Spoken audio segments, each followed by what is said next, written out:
Father, we thank you. Lord, you seem so far away, a million miles or more, it feels today.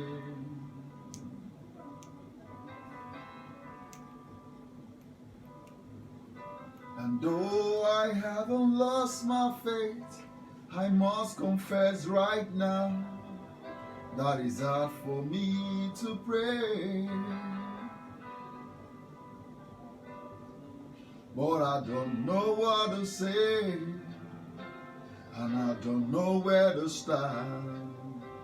But as you give the grace, with all that's in my heart, I will sing,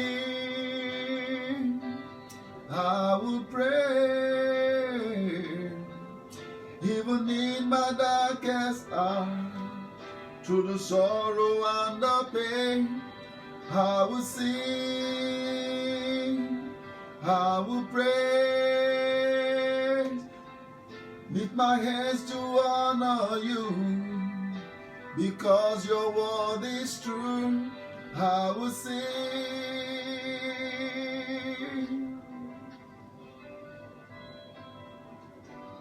Lord, it's hard for me to see all the thoughts and plans you have for me.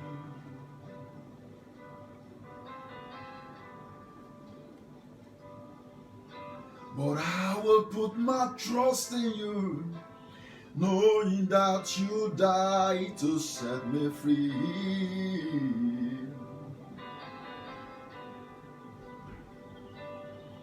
But I don't know what to say, and I don't know where to start. But as you give the grace, with all that's in my heart, I will sing, I will praise, even in my darkest heart, through the sorrow and the pain, I will sing, I will pray, lift my hands to honor you, because your word is true. I will sing.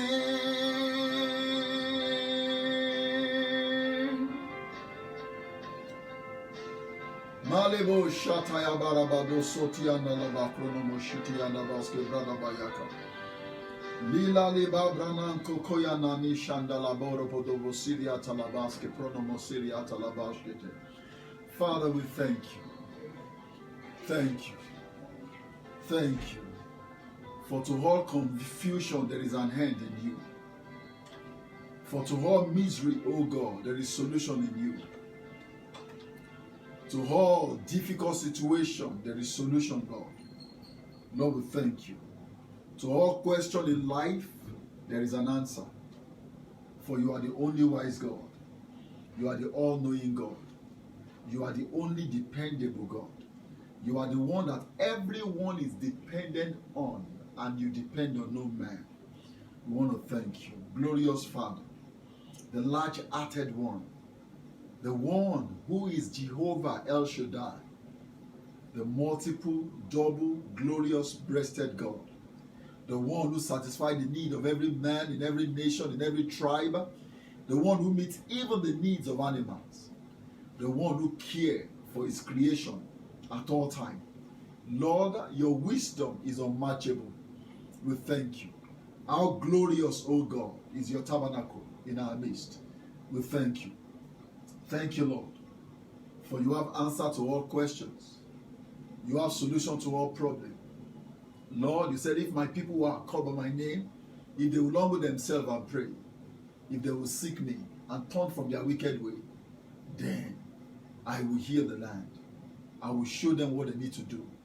I will give them answers to the questions that they have been asking. If they seek me with all of their heart, I will make myself visible and found by them. Father, we thank you. We bless and we glorify your name. I want to thank you for this privilege once again, Lord, that you accord me all the time to come into the space of your people, for those that you have chosen for such a time as this, to be connected with me live. I want to thank you for this awesome privilege. I thank you, Holy Spirit of God, for this inspiration all the time. Thank you for not allowing the stream of the revelation of your word to run dry. Thank you, Lord, for not allowing vision to become scarce and the word of God to become scarce also. We want to thank you for granting us access always to your word, access to your presence by the blood and in the name of our Lord and Savior Jesus Christ. Lord, we pray for understanding this evening. We ask, oh God, that you reach out to everyone, Lord, that is listening to me right now. Whatever may be their problem or their challenge, Lord, we ask, oh God, that you reach them in Jesus' precious name. I want to thank you once again. This evening, the Lord impressed in my heart to share with you briefly on desiring access into everything that God has in store for us. You know, the Bible says we know in part, we understand in part. But when it has to do with our destiny, it is important that we know and we know details. And at the same time, too, it's important that we are not clouded with uncertainty as to which step to take and what we need to do. Everything must be clear so that we'll know precisely which step to take, and then our ears will be open to the voice of our teachers and the various teachers and instructors that God will be bringing along our way.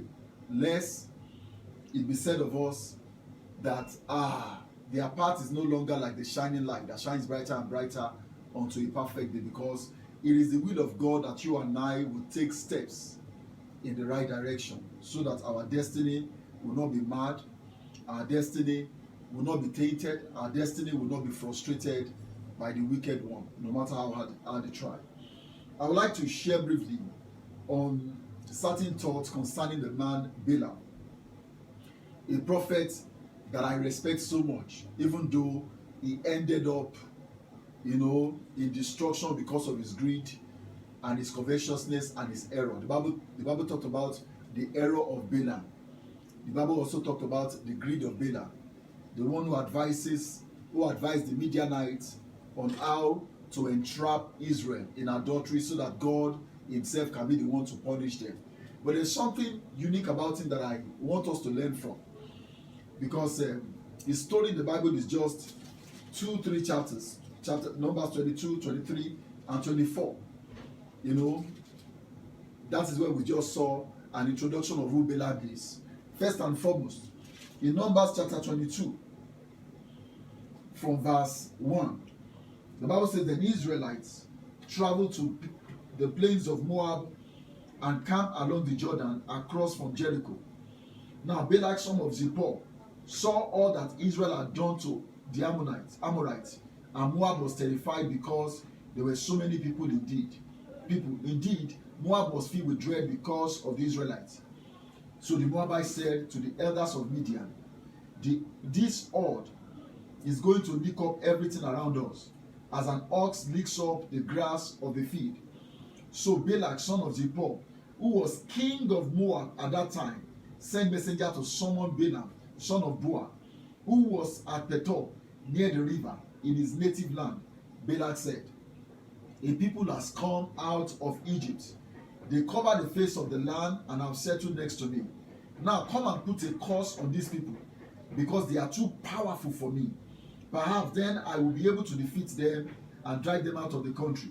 For I know that those you bless are blessed, and those you curse are cursed. The fame of Balak is so known, so reputable, that they know that he carries an unction and a level of authority upon his life. That whoever, the nation, the people, the community, the group that Balak blesses, heaven blesses them. And the community or people that Balaam curses, they are cursed. Is that not what the Bible says concerning us who belong to the kingdom? He said, whatsoever you bind on earth, heaven will respect, and it will bound. Whatsoever you lose on earth, heaven will lose in heaven. That means the same level of authority is accorded us and then we can grow into this and we can mature into this. And so he said, for I know that those you bless are blessed and those you curse are cursed. Balaam is not just ordinary prophet. It's not a, like they say, minor and major prophet. It's not a minor prophet. Balaam is actually a major prophet. A major prophet that knows God, that knows the ways of God, that understand even how to invite God into a situation, how to invite God down to commune with God personally. He knew precisely what to do. Those are men who have worked with God. And when I read the story of men like this, it amazes me that, Lord, how did these people get to know? How did they get to know about this? How to contact you? How to work with you? How to work in such dimension? You know, it amazes me. And I begin to cry out unto God and say, Lord, bring me to this deeper kind of relationship with you. I want to know you more. I want to understand your ways. I want to walk with you. I want to walk with you like Eli did. The Bible says what? He said Enoch walked with God, and he was not, and God took him. Men who had walked with God. How did Abraham get to know that this is God appearing to me? Amazing. Amazing. And so tonight, by the special grace of God, I'm just going to be opening some little stuff for us that will challenge our hearts this evening. So he sent them, and then he asked them to go with a fee for divination. So when they got to what? When they got there, the elders of Moab and Midian left, taking with them the fee for divination.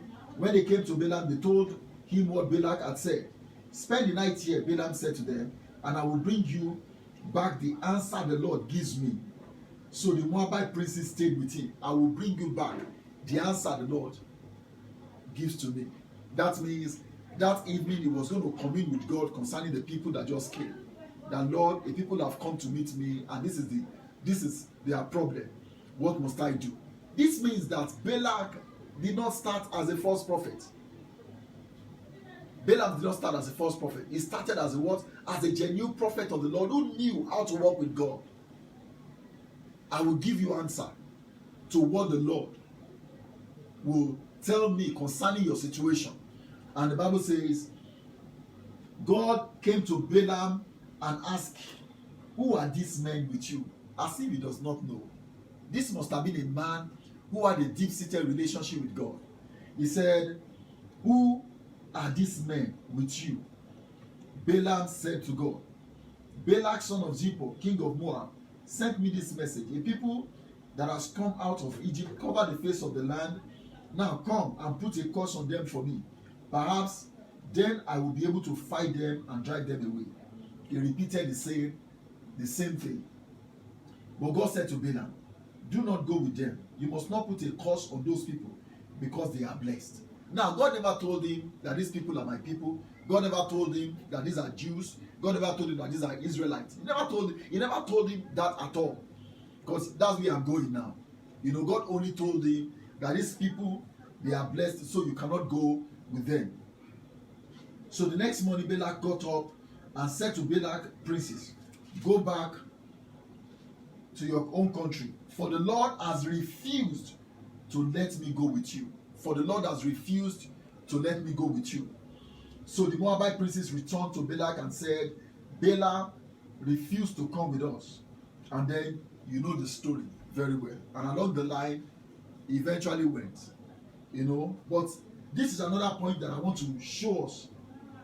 I want to show us while he was on his way.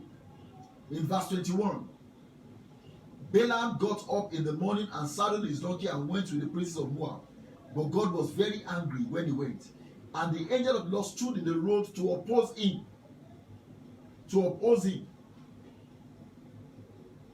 Balaam was riding on his donkey, and his two servants were with him. When the donkey saw the angel of the Lord standing in the road with a drawn sword in his hand, she turned off the road into a field. Balaam beat her to get her back on the road. Then the angel of the Lord stood in a narrow path between two vineyards with walls on both sides. When the donkey saw the angel of the Lord, she pressed close to the wall, crushing Balaam's foot against him, so he beat her again. Then the angel of the Lord moved on ahead and stood in a narrow place where there was no room to turn either to the right or to the left. When the donkey saw the angel of the Lord, she lay down under Balaam, and he was angry and beat her with his staff. Then the Lord opened the donkey's mouth, and she said to Balaam, "What have I done to you to make you beat me these 3 times?" Balak answered the donkey, "You have made a fool of me. If I had a sword in my hand, I would kill you right now." The donkey said to Balaam, "Am I not your own donkey, which you have always ridden to this day? Have I been in the habit of doing this to you?" "No," he said. Then the Lord opened Balaam's eyes, and he saw the angel of the Lord standing in the road with his sword drawn. So he bowed low and fell face down. But hear this point, because we read it and just felt like it's a comic. If it were you, and you heard your donkey speak to you like a man, will you wait? Will you stand? I'm sure I can guess your answer, right? You will pick race. You will run away. Why? Because that has never happened. But Balaam was not afraid. That's a prophet. That's a prophet for you. Because a prophet will know that God can use a rock to speak. God can use bird to speak to him. God can use anything to speak to what? To the prophet. Oh, praise the Lord. As a child of the Lord, when you grow in your relationship with God, there will be times that God will use signs, He will use circumstances in speaking with you, because you have grown in your relationship with Him. You have grown in your relationship with Him. So I believe that this message for this next 1 month is going to be on how to grow in our relationship with God, so that we'll not just recognize His voice, we'll also recognize the shepherds and the teachers that God will be sending along our way, in order to take us into a deeper dimension of work with this our God. So he said, he was conversing with what? With the donkey. And afterward, the angel released him and he went. Now here is where I am going. Now, in chapter 23, when Balaam got to the land of the Moabites, Balaam said, "Build me 7 altars here, and prepare 7 bulls and 7 rams for me." Balak did as Balaam said, and the 2 of them offered a bull and a ram on each altar. Then Balaam said to Balak, "Stay here beside your offering while I go aside. Perhaps the Lord will come to meet with me. Whatever He reveals to me, I will tell you." Then he went off to a barren height. He went off to a barren height where there will be no disturbance at all. Let me say this. In order for you to grow in your relationship with God, you must have a personal time with Him, without distraction, without disturbance. You must have a personal time with the Lord. I know some may be staying in one room, some may be staying in a crowded environment, but there is no way. The Bible says there is no way, if your heart is truly panting for God, that God will not show you how to manage that particular space, how to create a time between you and Him, just like Moses does. He had what they call a tent of meeting. He would leave the camp and then go to the tent of meeting to go and meet with God. You must set aside time. You must set aside place. You must set aside the moment in which you will have with your God only. Talk to Him. Have intimate fellowship with Him. That's one of the ways in which you can grow.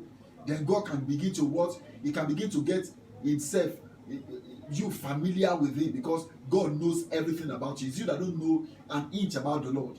So God begin to reveal certain things to you, because what? Now you understand the place of quiet time. The place of what? Quietly setting aside a particular place, a particular time where the Lord will be able to meet you. I remember when I was in Bible school, I selected a particular place under a very big tree where I meet with the Lord at an exact time. I remember at times when I'm walking, I will sense that when I look at that place, I will sense that, look, that's my covenant place of meeting with the Lord. Covenant place of meeting. And when it is time for lunch, I just set my side aside, I forget my lunch, and I go there and I pray for at least 1 hour, 1.5 hours at time, 2 hours at most, and return back to the hostel. I developed that moment. I remember that most of the encounters that I have in my life that dictated a lot of things for me, I got it during that particular covenant time that I developed with the Lord. At the same time too, also I set aside a particular time in my home, maybe 9 o'clock, 9 p.m. I am always on my face before the Lord, and I will pray until I have a release. I spend nothing less than an hour with the Lord, and then I realized that I started becoming more sensitive to God, more sensitive to His Spirit. My heart was becoming more compassionate, becoming more tender. The voice of God was becoming more clearer to me. Why? Because when you give God His primary place in your life, it will bring you to a place in Him that will amaze you. It will show you things that He will not show people who do not value or honor any time with Him. That's why Paul will pray, may the grace of our Lord Jesus Christ, the love of the Lord, but the sweet fellowship, that's koinonia of the Holy Spirit, sweet fellowship. You need to develop that. I believe that Balaam must have had this kind of quality walk with the Lord. For him to, anytime he wants to see God, anytime he wants to hear God, God always comes down. If you are the type that the only time you pray and fast is when you are in emergency, then it will be difficult, even when God shows up, for you to believe that this is God. But if you are the type that you have developed a personal walk with God to a level, then there will be no case that will be an emergency that God will not show up. In fact, He may even reveal things to you that will amaze you, that the enemy is planning. He will show you things about the future. He will show you things about tomorrow. God wants to show us great and mighty things, great and terrible things that we are not even aware of, that will amaze you. But you need to set aside time where you will develop this quality walk with the Lord. It is your responsibility. Your pastor is not going to do it for you. Your husband is not going to do it for you. Your wife is not going to do it for you. Your children are not going to do it for you. And for the children, your parents are not going to do it for you. It is you and the Lord. You have to develop that personal time of work. No matter how busy you are, you must set aside that time. Create that time with God. And I believe that this is the thing that Balaam did. Balaam knew that I needed to hear from God. Remember, I told them, sleep here. The first time he said, sleep here, I will tell you what the Lord will tell me in the morning. And then by the morning, God actually came down, and God was only came to ask, who are those people with you? What did they come here to do? And he told the Lord, he narrated the Lord the thing that they brought. And then you see the conversation, you see the relationship, you see how the narrative was beginning to unfold. And then when he went down to the same place, he knew that he cannot ask and consult God in that particular place. The Bible said he went to a remote place. He went to a remote area. If you study the story of our Lord Jesus Christ too, you will see that Jesus going to the Garden of Gethsemane was not the first time. He had remote places where he go to. He will go into the desert. He will go into places where he will not be able to find anybody at all but himself and God. Even most of the encounter that he had were in personal places of fellowship and intimacy with the Lord. And that's one of the things that I want to challenge you to begin to do. You need to cultivate it. You need to raise up an altar of fellowship between you and the Lord. Intimate. Talk to God. Talk to God. Don't use too frank. Just talk to the Lord. Talk to the Lord. Everything in your heart, your concern, every doubt that is in your heart, communicate with God about it. Communicate with God. Communicate with God. It will amaze you that God is interested in every details of your life. Every detail. He's so interested in every detail of your life that the Bible says what God is busy doing? Counting the strands of your hair. Counting it. Imagine what God is busy doing. Counting our number of hair. Hey, Kingsley, you're becoming a little bit bald. About 5 hair is out of this particular place, and he's counting it. So if he can be concerned with this strand of hair, then he's concerned with every details of your life. But you see, you have been taught, or maybe you have grown up believing that is only when you have problem, that's when you should go and pray. No. There should be a place of fellowship, a place where you just go and worship the Lord or talk to Him. In fact, you can talk to God about everything that is happening around you. You can use the opportunity of talking to God about your family members, about your friends, about your community. There is so much that you can discuss with God with that what you would have spent 3 hours without knowing. After a while, you just realize that 3 hours is like 10 minutes. I remember when I started on this journey of praying and spending time with God, a friend, when I got born again newly, a friend came to stay with us. And then when I pray, 10 minutes, everything I want to say in the entire world will not last more than 10 minutes. And I will see that my friend is still praying 3 hours, 4 hours. I said, what is this guy saying? So one day I called him. I said, please, I like how you spend time in God's presence. Can you help me? I said, as I enter into God's, I'm hungry. I feel like what? I'm going to spend 10 hours, 10 minutes, I'm already tired. And he laughed. He said, okay, I will show you a little things about the pattern that I use. And then I started learning such pattern. It begins with a burden for people. So I take the burden in my heart, the burden that I have for people, the concern I have for people. I started like, how the high priest is being described in Israel. The Bible says what is turban. He has 12 stones.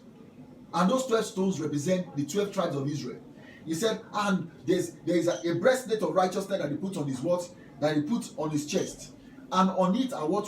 The 12 stones. And those 12 stones also what? Represent what? The 12 tribes of Israel. So he said, carry the burden of the people into God's presence and talk to Him about people's problem. Instead of gossiping about it, why don't you turn it to prayer? You will be amazed that the things that people discuss with you that are a subject of concern, if you make yourself as an intercessor, if you carry yourself as one who bears their burden in God's presence, you'll be amazed at how much God will start revealing to you about people. God is looking for men. God is looking for a people. God is looking for women who will bear the burden of others, will bring it before Him and discuss it with Him, because what? Solution is with Him. Even if they cannot pray that much, you can start using that to exercise your walk with the Lord, and it will amaze you. After a while, God start telling you intimate things about them. Not only about them, then God will take you out of that particular realm into a different scope. You start praying for a people that you do not even know about. He will start talking to you about nations, about communities, about tribes, about His need. God wants to share His need with you. But you need to what? You need to come to a place where you have to separate yourself. You build an altar of relationship and intimacy with the Lord. I believe that God is asking me to call people to a place of intimacy, to call you to a place of prayer, to call you to a place of what? Where, when after you finished and then you are returning from the mountain like Moses did, your face will glow with the glory of the Lord. There is no one who spends quality time in God's presence who is a talkative. I've never seen a true prayer warrior that talks too much.